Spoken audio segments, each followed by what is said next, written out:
My daughter offered me soup, saying I deserved warmth. I smiled and thanked her. When she left, I quietly poured it back into the pot. At dinner, everyone praised the flavor, except her. She went pale when I mentioned the ingredient she'd added just for me. Before we continue, comment where you're watching from. And subscribe to the channel. We'd love to see how far our stories are reaching. That moment should have been about love, about a daughter caring for her widowed mother 2 months after the funeral, about family gathering around food the way we used to when Robert was alive. But I tasted the lie before I even swallowed. The soup was chicken and wild rice, my mother's recipe, the one I used to make for Amanda when she had nightmares as a little girl. I'd given up my restaurant to be there for those nightmares. I'd closed Evelyn's kitchen at 25 because Amanda needed me more than I needed a career. Now, 33 years later, she was making that same soup for me. The gesture would have touched me if not for the chemical bitterness hiding beneath the familiar flavors. I'm 65 years old. I spent 40 years as a professional chef before Robert got sick. You don't work in kitchens that long without developing a palate that can detect when something's wrong. The soup had a metallic undertone, faint but distinct, like pennies dissolving on my tongue. And there was something else, a slightly bitter aftertaste that didn't belong in any recipe I'd ever taught my daughter. I was sitting in my breakfast nook, the January rain hammering against the windows of my Portland home, when Amanda brought the bowl to me. She'd called that morning saying she wanted to check in on me, that she was worried I wasn't eating enough. Gregory, her husband, had to work late at the hospital. He's an anesthesiologist, so it would just be us girls, she said. Here, Mom, Amanda said, setting the bowl in front of me with a smile that didn't reach her eyes. I know it's been hard since Dad died. You deserve something warm, something comforting. The way she emphasized deserve made something cold settle in my stomach. She lingered in the doorway, watching me with an intensity that felt wrong, like she was waiting for something. I lifted the spoon to my lips, let the broth touch my tongue, and immediately knew. This soup wanted to hurt me. I swallowed just enough to seem convincing, then smiled at her. It's delicious, honey, just like I used to make it. Good, she said, and something in her posture relaxed. I'll go finish setting up for dinner. Everyone's coming at 6. The moment she disappeared, I stood up and quietly poured every drop back into the pot simmering on my stove. My hands were shaking, not from fear, not yet, but from the awful realization that my daughter had just tried to poison me, or sedate me, or harm me in some way I couldn't yet name. I scrubbed the bowl clean, refilled it with soup from the pot, and sat back down. When Amanda returned 10 minutes later, the bowl was empty beside me. Feel better? She asked. Much better, I lied. At 6 o'clock, the dining room filled with family. Amanda had invited Gregory, my brother Marcus, who'd driven down from Seattle, Father Michael Brennan, our parish priest, and Lily, my 16-year-old granddaughter. Let's start with the soup, Amanda announced brightly, ladling it into bowls. Mom's recipe. She taught it to me when I was little. Everyone murmured appreciation as they took their first sips. I watched Amanda carefully. She'd filled everyone's bowl except her own. Aren't you having any? I asked. I tasted it while I was cooking, she said quickly. I'm full. I picked up my spoon and took a slow sip from my fresh bowl, the one I'd refilled from the pot, the soup that everyone else was eating. It's wonderful, I said. There's just something extra in it I can't quite place. Something special you added. Amanda's face went white, actually white, like someone had drained the blood from her cheeks. Her hand tightened around her water glass. What do you mean? Her voice was higher than usual. Oh, you know, I said casually. That little ingredient you put in just for me. The one that makes it different from everyone else's. The table had gone quiet. Marcus glanced between us, confused. Gregory's jaw tightened. Father Brennan frowned. Lily stared at her mother with wide eyes. I don't know what you're talking about, Amanda said, but her hands were trembling. That's strange, I replied, because everyone here is eating it just fine. Only you're not eating any, Amanda. Your bowl is still empty. and you went pale the moment I mentioned that special ingredient. Mom, I told you I'm not hungry. Or maybe you're not hungry because you know exactly what you put in that pot before I poured it back in. Amanda's eyes went wide with horror. Gregory's spoon clattered into his bowl. Marcus froze mid-chew. I poured my bowl back into the pot, I said clearly. The one you made special for me. The one you watched me eat. I poured every drop back in before dinner. So whatever you put in my soup? Everyone at this table just ate it. Gregory shot to his feet. Amanda, what is she talking about? Nothing. She's confused. I'm not confused, I interrupted. I'm a chef. I've been a chef for 40 years. I know when something tastes wrong, and that soup tasted like midazolam. The word hung in the air like a grenade.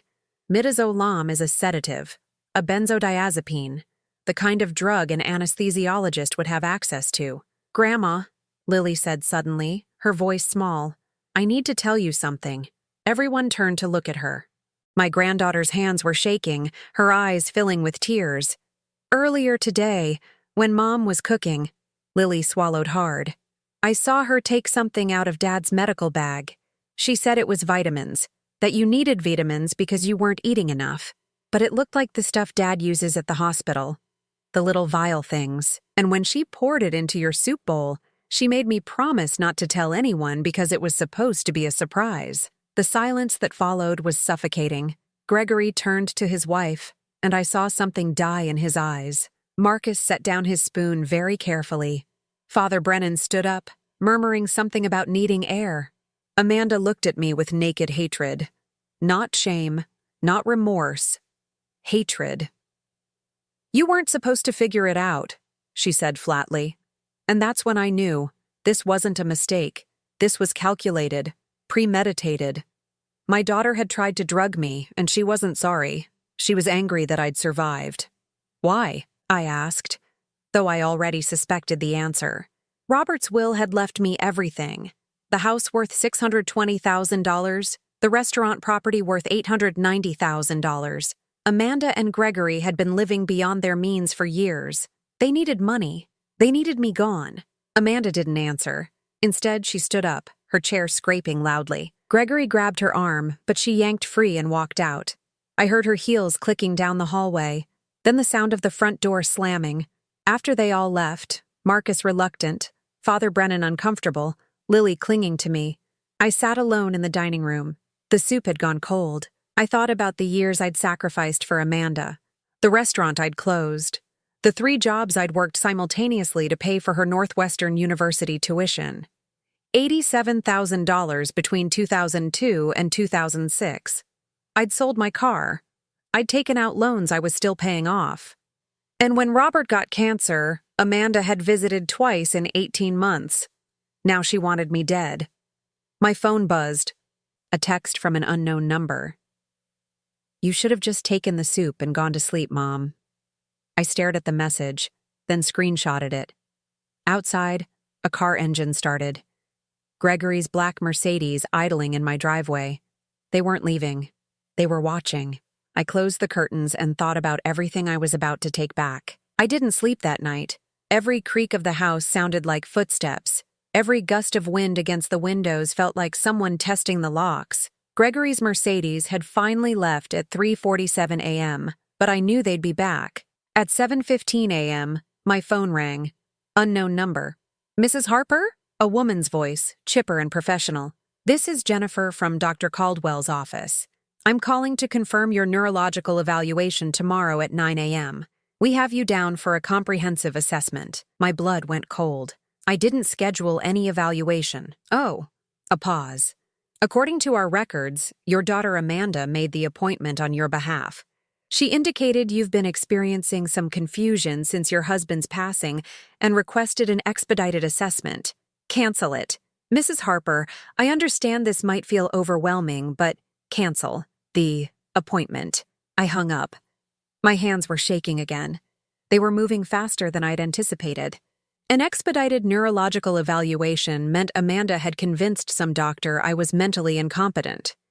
If that evaluation went forward, if some physician she'd chosen declared me unfit, She could get emergency guardianship within days. I called James Hawthorne immediately. "They're trying to have me evaluated," I said without preamble. "Tomorrow morning." I didn't authorize it. "Who made the appointment?" "Amanda. She told the doctor's office I'm confused, that I need immediate assessment." I heard papers rustling. "All right. I'm filing that emergency injunction right now. Give me 2 hours. Don't answer the door for anyone except me." After I hung up, I made coffee and tried to think clearly.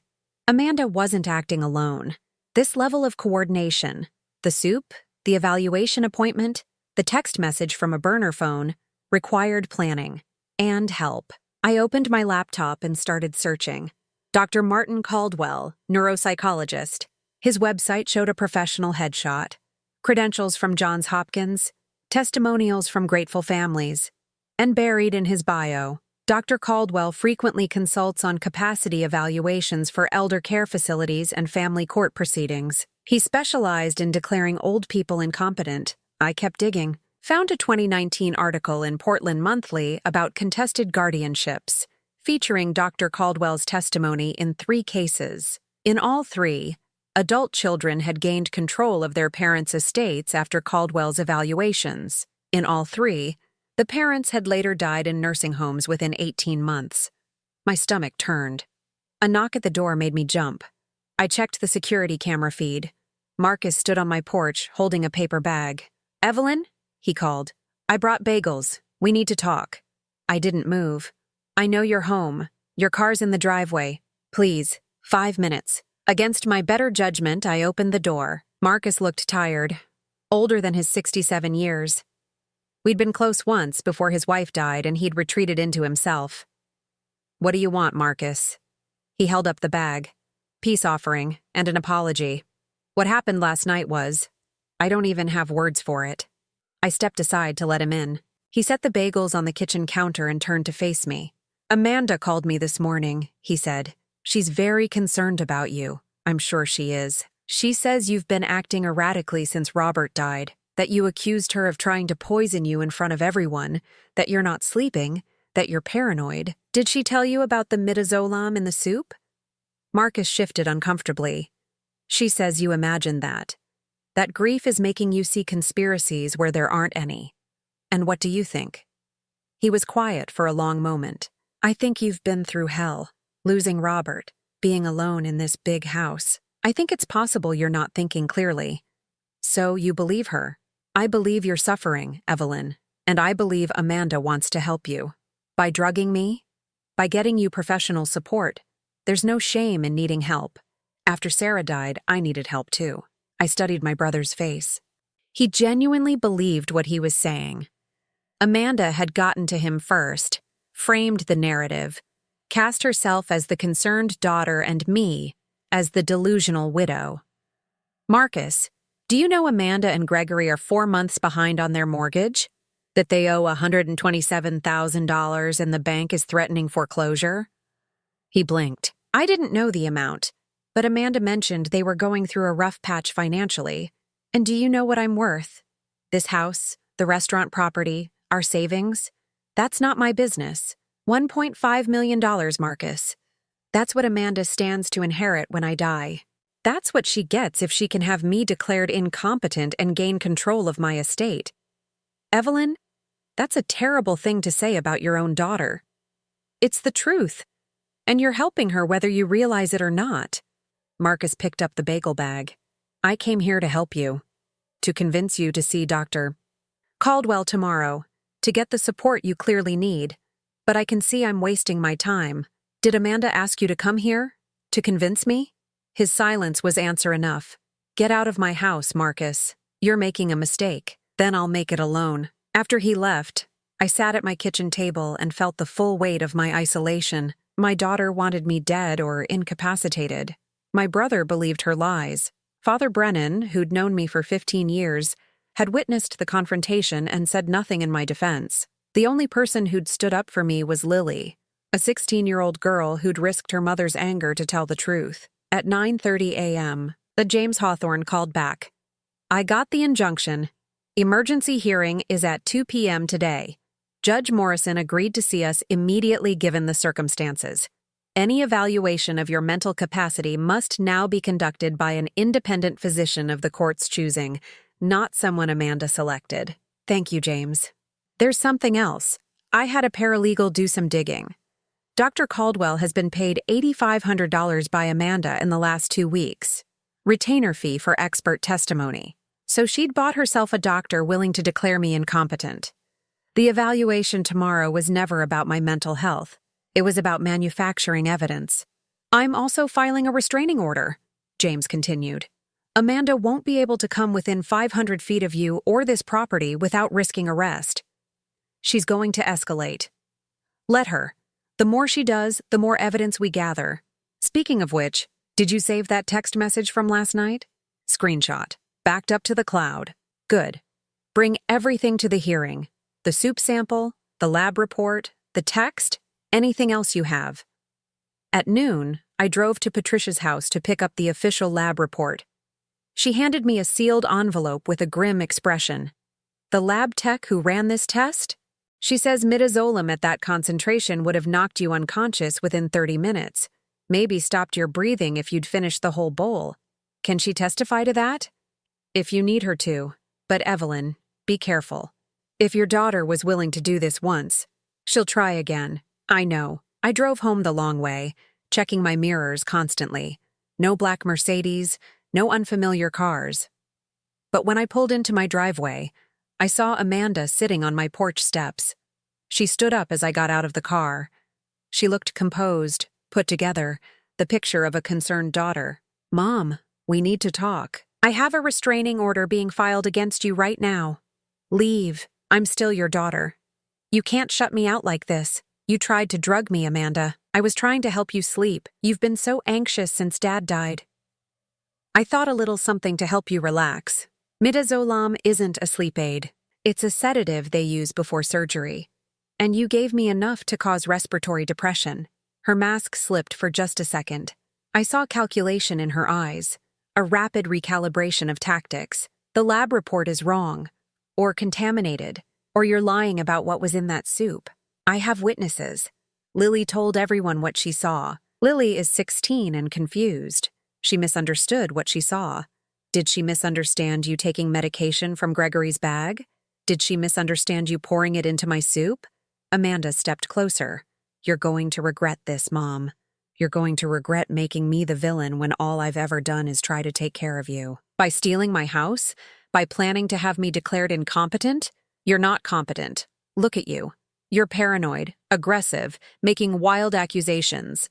Dad's been dead 2 months and you're falling apart. I'm falling apart because my daughter tried to kill me. I'm trying to save you from yourself. And when the court sees how unstable you are, when Dr. Caldwell evaluates you and confirms what everyone already knows, you're going to be placed under my care whether you like it or not. There won't be any evaluation by Dr. Caldwell. I have an injunction. Her composure cracked completely. You what? Emergency hearing at 2 p.m. today. Any mental evaluation must be conducted by the court's choice of physician, not yours. Sorry, Amanda. You wasted $8,500. For a moment, I thought she might hit me. Her hands clenched into fists. Her face went red with rage. You stupid, stubborn old woman. We're trying to help you and you're fighting us every step of the way.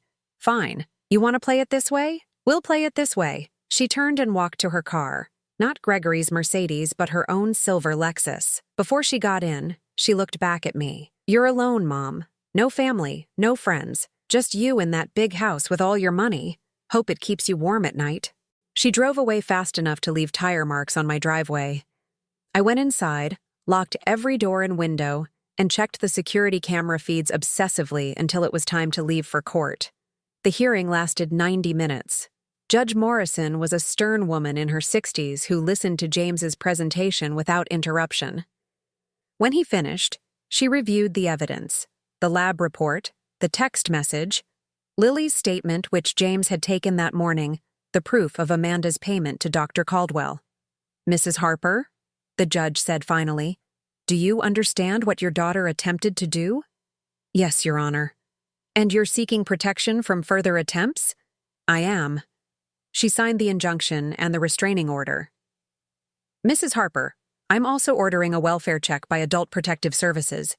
Not because I doubt your capacity, but because attempted elder abuse is a serious crime. Someone will contact you within 48 hours. Thank you, Your Honor. As James and I left the courthouse, my phone buzzed. Another unknown number. Another text. You just made the biggest mistake of your life, Mother. I showed it to James. He screenshot it with his own phone. Evidence, he said grimly. She's building our case for us. When I got home, it was almost dark. The house felt emptier than ever. I made tea and sat in Robert's favorite chair, the leather worn smooth by 40 years of his presence. My phone rang. Patricia. Evelyn, turn on Channel 8 News, right now. I grabbed the remote. The local news was running a story about elder abuse, and there on the screen was Amanda, being interviewed in what looked like her living room. My mother has been struggling since my father's death, Amanda said, her voice breaking convincingly. She's making wild accusations, pushing away everyone who loves her. I'm terrified she's going to hurt herself. All I want is to get her help. The reporter nodded sympathetically.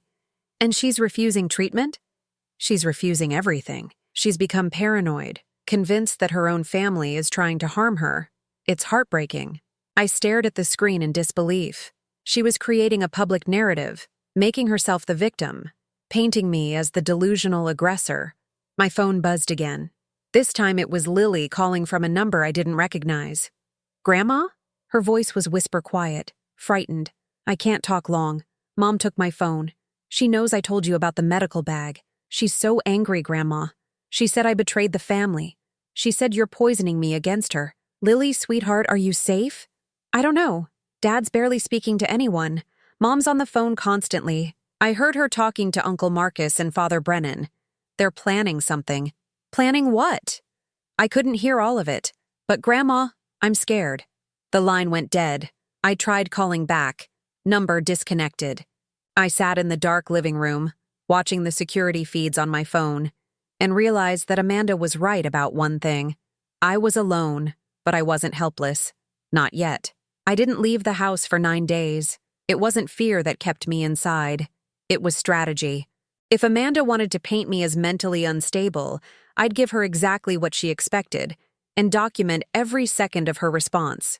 I stopped answering the door, stopped returning calls except from James Hawthorne, let my hair go unwashed, wore the same pajamas for 3 days straight. When Patricia came by to check on me, I made sure to seem confused about what day it was. Evelyn, honey, are you eating? She asked through the door. Robert's making dinner, I said loudly. He's in the kitchen. I watched her face on the security camera. The concern was genuine, which made me feel guilty, but I needed witnesses to my apparent deterioration.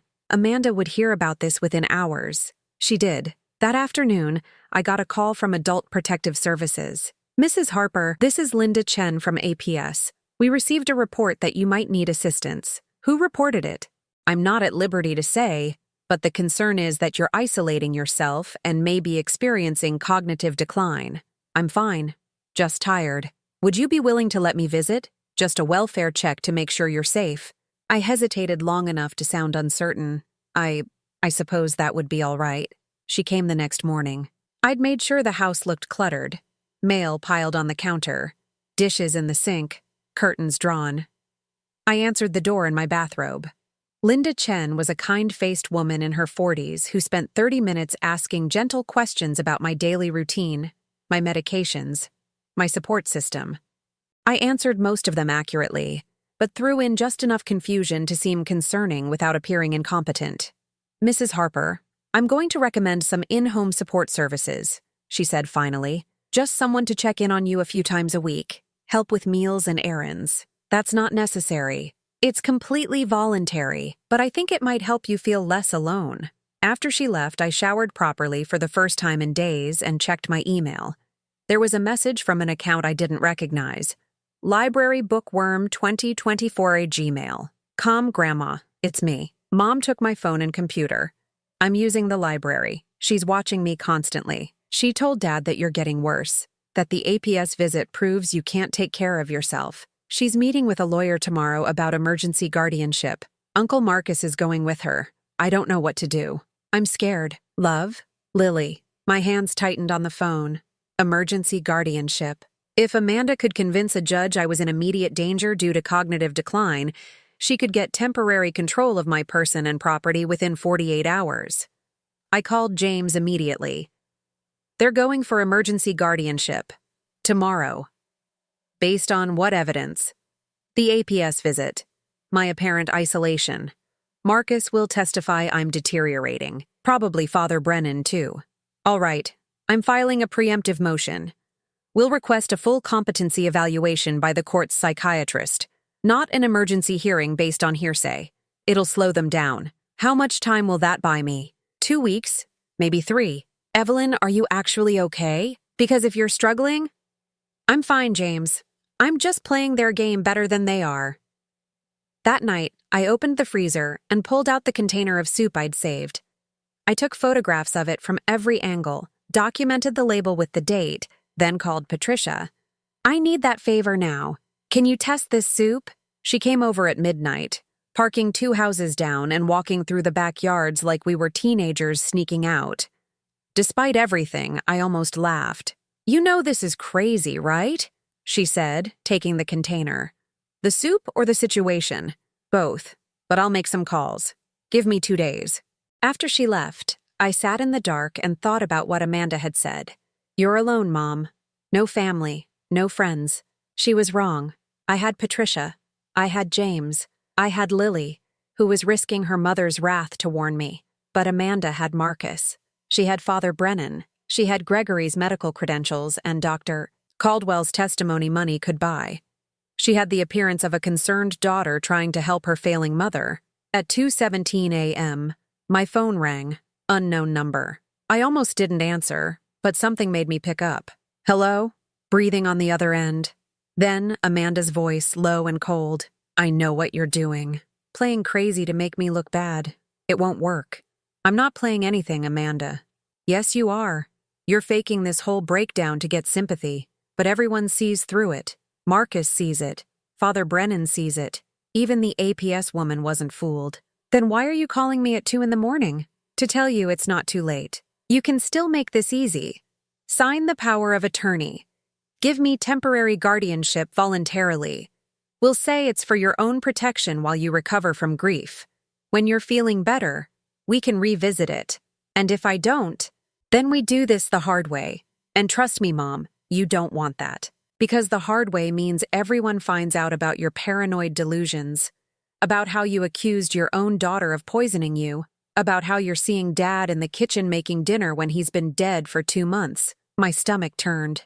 Patricia had told someone, or Linda Chen had put it in her report. I know what you gave me, Amanda. I have the soup tested. Midazolam. Enough to stop my breathing.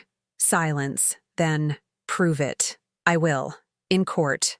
No, you won't. Because by the time we get to court, if we ever do, you'll be in a facility. And nobody believes crazy people, Mom. Nobody believes paranoid old women who think their families are trying to kill them. She hung up. I sat there shaking, her words echoing in my head. She was right about one thing. Appearances mattered. And right now, to everyone except Patricia and James, I looked like exactly what Amanda claimed. A grieving widow losing her mind. I pulled up the email from Lily and read it again. Then I replied, "Stay safe. Don't do anything that puts you at risk. I'm going to fix this. I love you." The next morning, I got a call from James. Amanda filed for emergency guardianship an hour ago. Hearing is set for tomorrow at 10 a.m. That fast? She claimed you're in immediate danger of self-harm or exploitation. She submitted the APS report, a statement from Marcus, and a letter from Father Brennan attesting to your declining mental state. What about Gregory? Notably absent. No statement from him at all. That was interesting. Either Gregory was distancing himself, or Amanda didn't trust him to lie convincingly under oath. What do I do? Show up. Be yourself. Lucid, competent, clear-headed. I'll present our evidence. The lab report on the soup, the text messages, Lily's statement about the medical bag. We'll expose this for what it is. An attempted financial exploitation disguised as family concern. And if the judge doesn't believe me, Then you'll be placed under temporary guardianship for 14 days while a full evaluation is conducted. But Evelyn, I don't think it'll come to that. Amanda's overplaying her hand. She's moving too fast, pushing too hard. It looks desperate. After we hung up, I did something I hadn't done in weeks. I cooked, not just anything. I made Robert's favorite meal, pot roast with root vegetables, the recipe that had taken me 3 years to perfect at Evelyn's kitchen. I set the table with our wedding china, poured a glass of wine, and sat down alone. I miss you, I said to the empty chair across from me. I miss you so much it feels like dying. But I'm not going to let her win. I'm not going to let her take everything we built. The food tasted like ash, but I ate it anyway. Because Amanda thought I wasn't eating. Because Marcus thought I couldn't take care of myself. Because everyone thought I was falling apart. But I was done falling apart. At 11:47 p.m., the security camera for my backyard triggered. Motion detected. I pulled up the feed on my phone and felt my blood go cold. Gregory was standing in my backyard, staring at the house. He wasn't trying to break in. He was just standing there in the dark, hands in his pockets, looking at my bedroom window where the light was on. I grabbed my phone and texted James. Gregory is in my backyard. What do I do? His response came within seconds. Call 911. Restraining order covers him too. But I hesitated. If I called the police, Amanda would spin it as more evidence of my paranoia. She'd say Gregory was just checking on me out of concern, that I was having delusions again. Instead, I walked to the back door and flipped on the floodlights. Gregory flinched, shielding his eyes.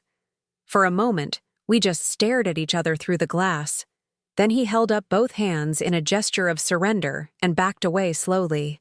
But before he left, he mouthed 2 words I could read clearly even through the door. I'm sorry. Then he disappeared into the darkness. I stood there for a long time, my heart pounding, trying to understand what had just happened. Gregory had come here in the middle of the night to apologize, to warn me, to check if I was actually deteriorating like Amanda claimed. My phone buzzed. Text from Patricia. Lab results are in. Come by tomorrow at 7 a.m. before your hearing. I didn't sleep again that night. I sat in Robert's chair and watched the security feeds until dawn, waiting for Gregory to come back. He didn't. But at 5:23 a.m., a car pulled up to my curb and sat there with the engine running. I couldn't see the driver through the tinted windows, but I knew it wasn't Gregory's Mercedes. It was Amanda's Lexus. She sat there for 12 minutes, just watching my house. Then she drove away. At 6:47 a.m., I got dressed in my best suit, the navy one I'd worn to city council meetings when Robert and I were fighting to keep the restaurant property zoned commercial. I did my hair and makeup carefully. When I looked in the mirror, I saw a competent, dignified woman, not a victim, not a crazy old lady, a survivor. Patricia's lab results confirmed everything. Midazolam, 15 milligrams, enough to cause severe sedation and respiratory depression in a woman my age and weight. This is attempted murder, Patricia said quietly. You understand that, right? This isn't just family drama. Your daughter tried to kill you. I know. And you're going to court today to prove it. Yes. She hugged me. Give them hell, Evelyn. At 9:30 a.m., I walked into the courthouse with James Hawthorne at my side, carrying a folder full of evidence that would destroy my daughter's life. And I didn't hesitate for a second. The courtroom was smaller than I expected. Judge Morrison sat behind the bench, the same stern woman who'd granted my restraining order. Amanda sat at the petitioner's table with her attorney, a sharp-faced man in an expensive suit. Marcus was there, Father Brennan, both looking somber and concerned. Gregory wasn't there. James and I took our seats. Amanda glanced back at me once, her face a perfect mask of worried daughter. She'd dressed carefully, modest blouse, minimal makeup, her hair pulled back in a severe bun. She looked exhausted, like someone who'd been up all night caring for a difficult parent. I almost admired the performance. We're here on an emergency petition for temporary guardianship, Judge Morrison began. Ms. Cross, you're alleging your mother poses an immediate danger to herself? Amanda's attorney stood. Yes, Your Honor. Mrs. Harper has exhibited severe cognitive decline since her husband's death 2 months ago. She's isolated herself, refused medical care, and made paranoid accusations against family members trying to help her. Adult Protective Services has documented concerning behavior. Mr. Hawthorne, response? James rose. Your Honor, this isn't about Mrs. Harper's mental health. It's about financial exploitation. Ms. Cross and her husband are facing foreclosure and stand to inherit $1.5 million from Mrs. Harper's estate. The paranoid accusations are actually well-documented evidence of attempted elder abuse. Judge Morrison's eyebrows rose. That's a serious allegation. Present your evidence. James submitted the lab report first. Chemical analysis of soup prepared by Ms. Cross for her mother. 15 milligrams of midazolam, a powerful sedative, enough to cause unconsciousness and respiratory depression. Amanda's attorney objected immediately. Chain of custody is questionable. We have no proof this soup came from my client's kitchen. We have an eyewitness, James countered. The petitioner's 16-year-old daughter saw her mother take medication from her husband's medical bag and add it to her grandmother's soup. She testified to this under oath. He submitted Lily's notarized statement. I watched Amanda's face. The mask cracked, just slightly. Your Honor, her attorney tried again. The girl is young, easily confused. The girl told the truth, I said, speaking for the first time. And everyone at that dinner table ate the soup after I poured mine back into the pot. My daughter went pale when I mentioned it. She didn't touch a drop herself because she knew what was in it. Judge Morrison looked at Amanda. Ms. Cross, did you add medication to your mother's food? No, Your Honor, absolutely not. My mother is confused. She's been having delusions since my father died, seeing him in the house, talking to him like he's still alive. That was part of my strategy, I said calmly. I knew you'd use my apparent deterioration as evidence against me. So I gave you what you wanted to see. I documented every visit, every call, every time you checked to see if I was as helpless as you needed me to be. Amanda's attorney stood up. Your Honor, this admission proves my client's point. Mrs. Harper is admitting to deliberately faking symptoms of mental illness. I'm admitting to protecting myself from a daughter who tried to drug me, I corrected. And it worked. Because Amanda got desperate. She's filed for emergency guardianship, recruited family members to testify against me, and spent $8,500 hiring a neurologist to declare me incompetent. I turned to Marcus. Did she tell you about that? Did she mention she paid Dr. Caldwell to write an evaluation before he even met me? Marcus looked uncomfortable. I don't know anything about... You don't know because you didn't ask. You just believed her. Same as you, Father Brennan.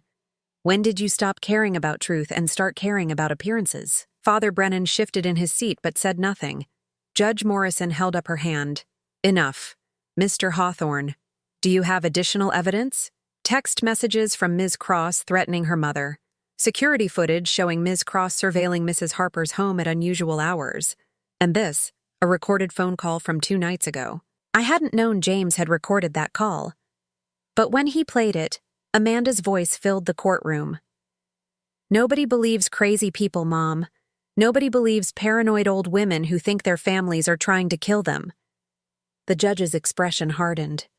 Ms. Cross, that doesn't sound like concern for your mother's welfare. Amanda's attorney whispered frantically to her. She shook her head, then stood up. Your Honor, I've been under tremendous stress. My mother has pushed away everyone who loves her. She's refused help, refused treatment. I said things I shouldn't have, but it was out of frustration, not malice. The midazolam wasn't frustration, Judge Morrison said coldly. If this evidence is accurate, it was attempted assault, possibly attempted murder. I never... Amanda started, but her attorney put a hand on her arm.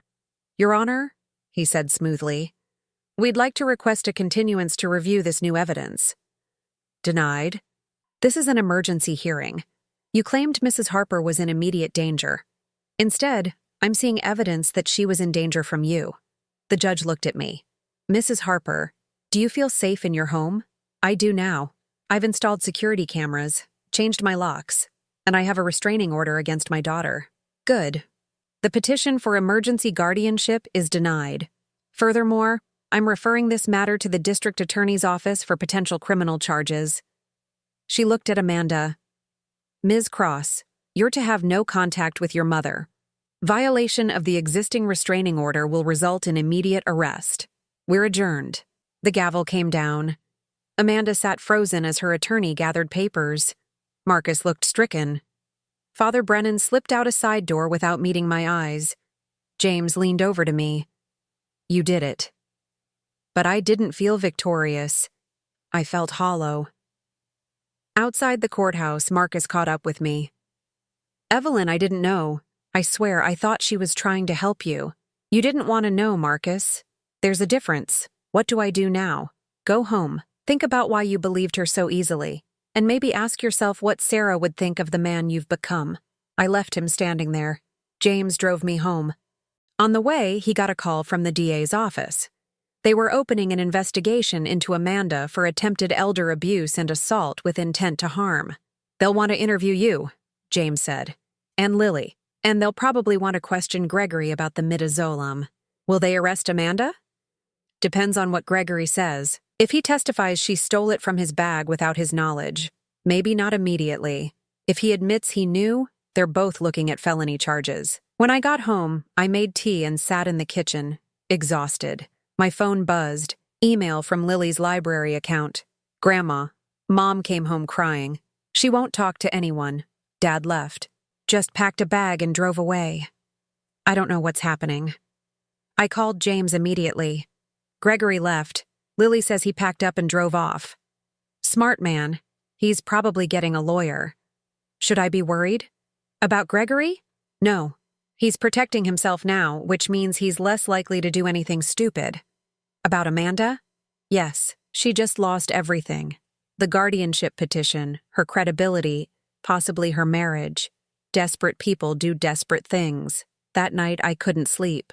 Every sound made me jump. At 11:30 p.m., my phone rang. Private number. "Hello? Mrs. Harper?" A man's voice, young and nervous. "This is Officer Blake with Portland PD. We received a 911 call about a wellness check at your address. Are you all right?" "I'm fine. I didn't call 911. The call came from your daughter. She said you'd contacted her saying you were having chest pains and couldn't reach your phone." My stomach dropped. "That's a lie. I haven't spoken to her. There's a restraining order." "I understand, ma'am. We're required to respond to medical emergencies regardless. We're outside your home now. Can you come to the door?" I looked at the security camera feed. 2 police cars, lights off, 4 officers, and behind them, parked at the curb, Amanda's Lexus. She was trying to get into my house using the police. "Officer Blake, I'm showing you my security footage right now. My daughter is parked outside my house in violation of a restraining order granted today. She made a false 911 call to force entry to my home." There was a pause. "Can you send that footage to my phone?" I sent it, watched on the camera as he reviewed it, then walked to Amanda's car and tapped on the window. I couldn't hear the conversation, but I saw Amanda gesturing frantically, pointing at my house. Officer Blake shook his head, spoke into his radio, then motioned for her to step out of the vehicle. 15 minutes later, she was in handcuffs. I opened my door as they were putting her in the patrol car. Our eyes met across the yard. She wasn't crying, wasn't pleading. She just looked at me with pure, cold hatred. "This isn't over," she mouthed. Officer Blake came to my door. "Mrs. Harper, we're arresting your daughter for filing a false police report and violating a restraining order. You'll need to come down to the station tomorrow to give a statement." "Thank you, officer." After they left, I sat in the dark and thought about Gregory's visit, his mouthed apology, about Lily trapped in a house with a mother losing control, about Marcus's face when he realized what he'd enabled. And I thought about the fact that this still wasn't over, because Amanda was right about that, but neither was I. I picked up my phone and texted Lily. "Your mom's been arrested. You're safe now. Call me when you can." Then I forwarded all the security footage to James with a note. More evidence. At 2 a.m., my phone rang again. This time it was Gregory. "Mrs. Harper? It's Gregory. Please don't hang up. Where are you?" "Hotel. I left tonight after the hearing. I need you to understand something. I didn't know about the soup. I didn't know she'd taken that much midazolam. I thought she'd just taken a few pills for herself, for anxiety. But after hearing that recording in court, she planned this. She planned all of it, including using your medical access. Yes. And I let it happen because I didn't want to see it. Because we needed money, and I convinced myself she'd never actually hurt you. I was wrong. I'm so sorry. Gregory, the DA is going to question you. I know, and I'm going to tell them everything. About the debt, about Amanda's obsession with the inheritance, about the arguments we had when I told her to just ask you for help. I'm done protecting her. What about Lily? Can she stay with you? I don't think Amanda should be alone with her right now. Of course. After we hung up, I sat in Robert's chair and finally cried. Not from fear or grief, but from exhaustion. From the weight of fighting my own daughter. From the knowledge that this family was broken beyond repair. But I was still standing, and tomorrow, I'd stand even stronger. Lily moved into my guest room the next morning. Gregory dropped her off with 2 suitcases and a backpack full of textbooks. She looked pale, exhausted, like she'd aged 5 years overnight. Thank you for taking her, Gregory said at the door. He wouldn't come inside. I'm meeting with the DA this afternoon. They want to know everything. Will you tell them? Everything. About the medication theft, the planning, all of it. Amanda's been stealing from my medical bag for 8 months. Small amounts I thought I'd miscounted, but it adds up. Enough midazolam to sedate a dozen people. Enough to kill someone if she'd wanted to. Lily started crying silently. Gregory hugged her, then left without another word. I made Lily breakfast. Eggs and toast, simple and familiar. She picked at it. Mom called me last night from jail, she said finally. She said you poisoned me against her, that you turned me into a traitor. She said I destroyed our family. You saved my life. Did I? Because it doesn't feel like saving anyone. It feels like I broke everything. I took her hand across the table. Your mother broke it, sweetheart. Not you. You just told the truth. What's going to happen to her? I don't know. That depends on what the DA decides. What the DA decided became clear 3 days later. They were charging Amanda with attempted elder abuse, theft of controlled substances, filing false police reports, and violating a restraining order. Gregory was not being charged after agreeing to testify against her. James called to tell me the news. There's something else. The police searched Amanda and Gregory's house. They found documents showing Amanda had been planning this for months. Printouts about midazolam dosages. Research on how to declare someone mentally incompetent. Even a draft petition for guardianship dated 2 weeks before your husband died. My blood went cold. Before Robert died? She was planning this before you were even widowed. While your husband was still alive and dying, Amanda was researching how to take control of your assets.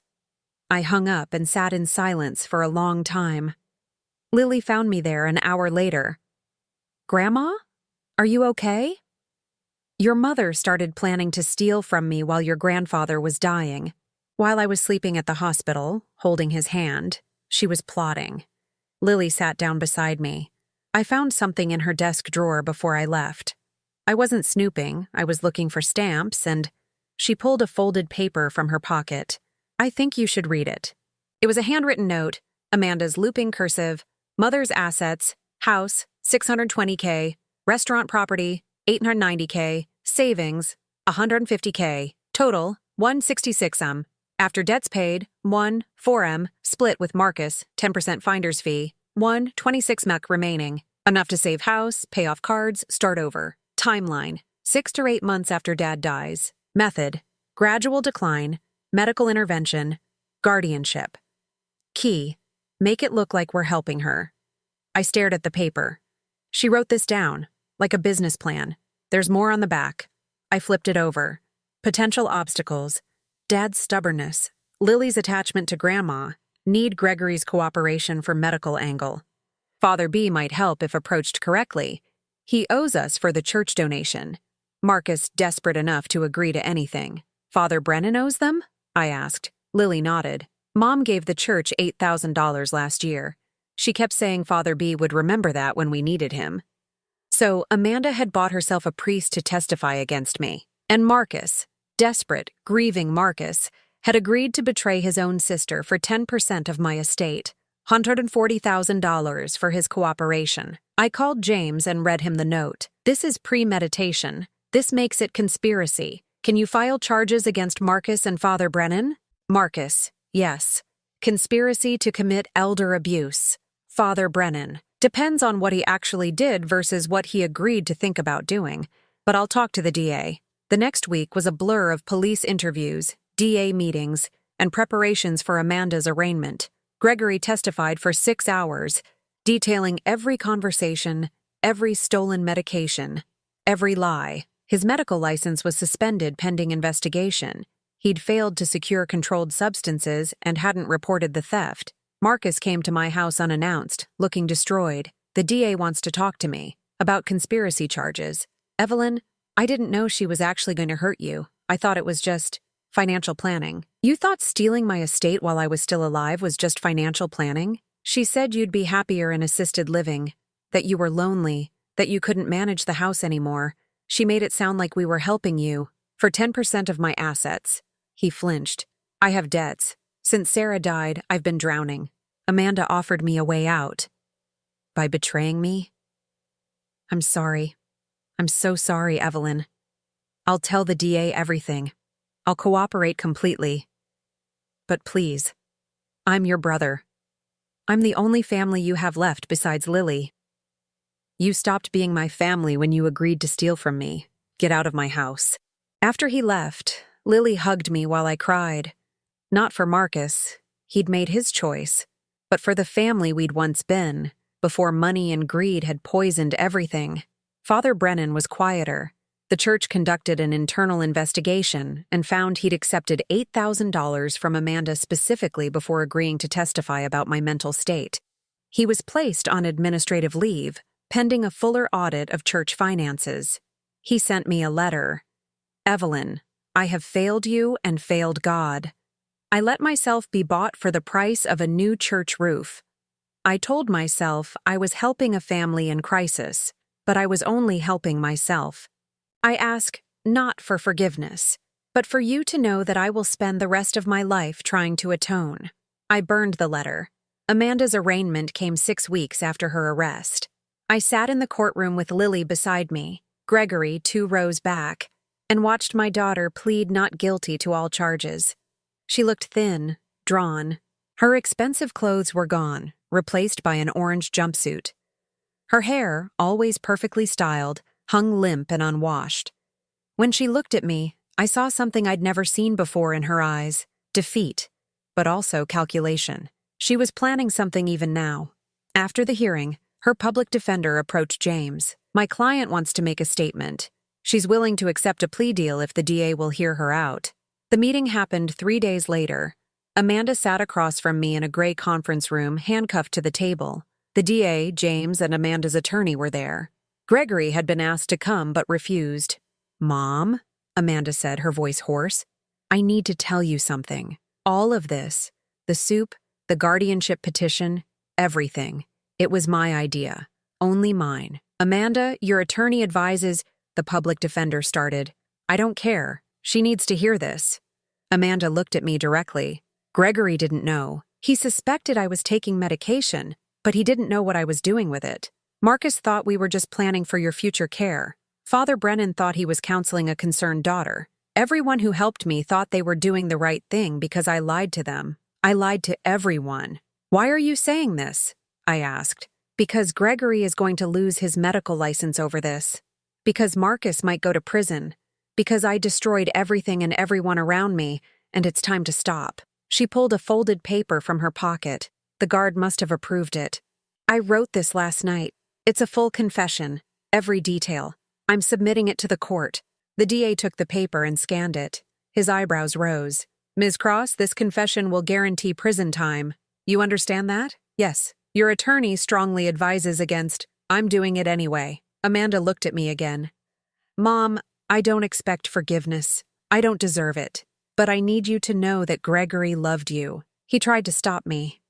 He told me to ask you for help instead of stealing it. I wouldn't listen. This is on me. Only me. I stared at my daughter and tried to find the little girl who'd had nightmares, who'd climbed into my lap seeking comfort. She was gone. Or maybe she'd never really existed. The debt was $127,000, Amanda continued quietly. We were going to lose the house. I panicked. I thought if I could just access your money, we'd be saved. It started as a fantasy. Just thinking about how much easier life would be if you'd help us. Then it became a plan. Then it became an obsession. I convinced myself you wouldn't even miss the money, that you'd want to help us if you knew how bad things were. You could have just asked me. I know, but I was too proud, too ashamed. And then Dad died, and suddenly there was an opportunity. You were grieving, vulnerable. I thought I could manipulate you into signing over power of attorney voluntarily. When that didn't work, I tried the soup. And when that didn't work, I got desperate. She started crying. Real tears, not the calculated kind I'd seen her use before. I killed us, Mom. I killed our family. I turned myself into a monster. And the worst part is, I knew what I was doing the whole time. I knew it was wrong. I just didn't care enough to stop. The DA cleared his throat. Ms. Cross, in light of this confession, the prosecution is willing to offer a plea deal, 8 years with possibility of parole after 5, in exchange for testimony against any remaining co-conspirators and full restitution. I'll take it, Amanda said immediately. Her attorney tried to object. Amanda, you should think about... I said I'll take it. I'm done fighting. The meeting ended. As the guards led Amanda out, she looked back at me one last time. I'm sorry, Mom, for all of it. I'm so sorry. I said nothing, because I didn't know if she was sorry for what she'd done, or just sorry she'd failed. Outside the courthouse, Lily was waiting with Gregory. He looked better, clean-shaven, clear-eyed, sober. Mrs. Harper, thank you for bringing Lily to court. I know you didn't have to. She deserved to hear her mother's confession. Lily hugged me. Can I stay with you a while longer? Dad's living in a studio apartment, and I can't be alone right now. You can stay as long as you need. Gregory nodded gratefully. I'm starting therapy, AA meetings. I enabled Amanda's worst impulses because I was too weak to confront my own failures. That ends now. What about your license? Suspended for 2 years. After that, I can petition for reinstatement. If they deny it, I'll find other work. But I'm not going to run anymore. After they left, James and I sat on a bench outside the courthouse. It's over, he said. She's pleading guilty. The charges against Marcus will be reduced to misdemeanor conspiracy if he agrees to probation and community service. Father Brennan won't face criminal charges, but the church has asked him to resign. And me? You're free. You survived. But I didn't feel free. I felt exhausted, hollowed out, ancient beyond my 65 years. That night, I sat in my empty house and thought about everything I'd lost. My daughter, my brother, my faith community, my sense of family. All I had left was Lily, my house, my money, and the ghost of Robert in every corner. It should have been enough. Maybe someday it would be. 6 months later, I stood in the kitchen of Harper's table for the first time in 3 years. The restaurant Robert had built with his own hands. The place where we'd dreamed together, where we'd served our first meal to a customer who became a friend. Lily was beside me, wearing a chef's coat with her name embroidered on the chest, my sous chef, my granddaughter, my family. Grandma, the first reservation is here, she said, checking her watch. Are you ready? Was I ready? To open this place again after Robert's death, after Amanda's betrayal, after everything that had broken and couldn't be fixed? Yes, I said. I'm ready. We'd spent 3 months renovating. New paint, new tables, new equipment, but the bones were the same. Robert's craftsmanship in every beam and corner. The dining room held 40 seats. We'd booked 35 for opening night. The menu was small, focused. Seasonal vegetables from local farms, fresh fish from the coast, and one special item that wasn't on the printed menu, only on the chalkboard: redemption soup, a recipe for healing. It was my mother's chicken and wild rice soup, the same recipe Amanda had used to try to poison me. I'd reclaimed it, taken back what she'd corrupted, and turned it into something honest again. The first customer who ordered it was a woman in her 70s who'd lost her husband the year before. She ate it slowly, crying quietly into her napkin. When she finished, she came to the kitchen. That soup, she said, it tasted like forgiveness. By 9 p.m., we'd served all 35 dinners. Lily was exhausted but glowing. Grandma, we did it. We actually did it. Your grandfather did it, I corrected. We're just continuing his work. Gregory came by at closing, bringing flowers. He looked healthier, 6 months sober, steady job as a medical consultant while he waited for his license review. He hugged Lily, then turned to me. Mrs. Harper, thank you for giving Lily this opportunity. Working here has been the best thing for her. She's talented. Natural gift for cooking. She gets that from you. He hesitated. Amanda was denied early parole. She'll serve the full 5 years before eligibility. How is she? Working in the prison kitchen, taking classes. She writes to Lily every week. Most of the letters are apologies. Does Lily write back? Sometimes. Short letters. Nothing deep, but it's contact. He looked at me carefully. She asks about you, Amanda. She wants to know if you're okay. Tell her I'm surviving. After he left, Lily and I cleaned the kitchen in comfortable silence. Around midnight, as I was locking up, I saw a figure standing across the street in the rain. Marcus. I crossed the street slowly. We hadn't spoken since I'd thrown him out of my house 6 months ago. He'd pleaded guilty to conspiracy, received 2 years probation and 500 hours community service. He looked older, thinner, worn down by guilt. Beautiful restaurant, he said quietly. Robert would be proud. What do you want, Marcus? To say I'm sorry, again. I know you don't want to hear it, but I need to say it anyway. I betrayed you for money. I chose greed over family. There's no excuse for that. No, there isn't. Sarah would have been ashamed of me. She'd have seen through Amanda's lies immediately. But I was so desperate, so lost without her. I couldn't think straight. That's not a reason, Marcus. That's just an explanation. I know. He pulled an envelope from his coat. I sold my house, downsized to an apartment. This is half the proceeds, $140,000, the amount Amanda promised me. I can't give you back what I tried to take, but I can give you this. I didn't take the envelope. I don't want your money. Then donate it. Give it to elder abuse prevention. Use it to help people like you who've been betrayed by their families. But please, Evelyn, let me do something right. I took the envelope, not because I forgave him, but because he was right. This money could help someone else survive what I'd survived. Marcus, I don't know if I'll ever forgive you completely, but I'm willing to try, slowly, with boundaries. He nodded, tears in his eyes. That's more than I deserve. Thank you. After he left, I walked back to the restaurant and found Lily waiting. Was that Uncle Marcus? Yes. Are you okay? I will be, eventually. We drove home together, and I thought about Robert, about how he'd always said that cooking was about more than food. It was about healing, connecting, rebuilding what was broken one meal at a time. He'd been right. 3 months after opening, on a Thursday afternoon during the lunch lull, Amanda walked into Harper's table. I saw her through the kitchen window before she saw me. She looked different. Thinner, her hair cut short, no makeup. She was wearing simple clothes, not the designer labels she'd favored before. She was alone. Lily saw her too.